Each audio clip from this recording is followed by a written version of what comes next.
Iran की दो टूक, जब तक भरपाई नहीं तब तक जंग नहीं रुकेगी। इजराइल पर फोड़ा युद्ध लंबा खींचने का ठिकरा। नमस्कार, हरिभूमि टीवी पर आपका स्वागत है। पश्चिमी एशिया में बारूद की गंध और गहराती जा रही है। ईरान के नए नेतृत्व ने वैश्विक मंच पर अपनी शर्तें रख दी है, जो इजराइल और अमेरिका के लिए किसी बड़ी चुनौती से कम नहीं है।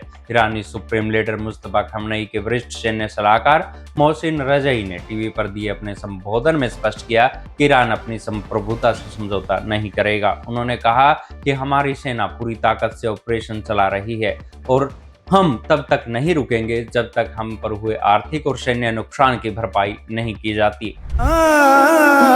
लहलहाती फसलों से धरती, हर चेहरे पर है मुस्कान, खुशहाल हुआ है अपना किसान, पंजाब किसान।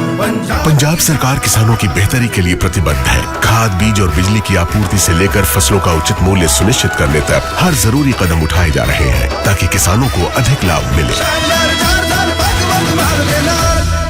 रजई ने एक बड़ा दावा करते हुए कहा कि ये युद्ध महज एक हफ्ते के भीतर खत्म हो सकता था। उनके मुताबिक अमेरिकी प्रशासन युद्ध विराम की दिशा में आगे बढ़ रहा था और संघर्ष खत्म करने को तैयार था, लेकिन इजरायली प्रधानमंत्री बेंजामिन नेतन्याहू ने हमले जारी रखने पर जोर दिया, जिससे ये जंग अब चौथे हफ्ते में प्रवेश कर चुकी है। ईरानी संसद अध्यक्ष मोहम्मद बाघेर गलीबाफ और मोहसिन रजई के बयानों से तीन बड़ी बातें निकलकर सामने आई। ईरान पर लगे सभी आर्थिक प्रतिबंध तुरंत हटाए जाएं, युद्ध में हुए नुकसान का पूरा मुआवजा ईरान को मिले, अमेरिका भविष्य में ईरान के आंतरिक मामलों या सैन्य ठिकानों में दखल न देने की लिखित और ठोस गारंटी दे। ईरान का दावा है कि युद्ध के 15वें दिन के बाद अमेरिका को यह समझ आ गया है कि संघर्ष में इजराइल या पश्चिमी ताकतों के पास जीत का कोई रास्ता नहीं। तेहरान का मानना है कि नेतन्याहू अपनी कुर्सी बचाने के लिए इस जंग को जानबूझकर खींच रहे हैं।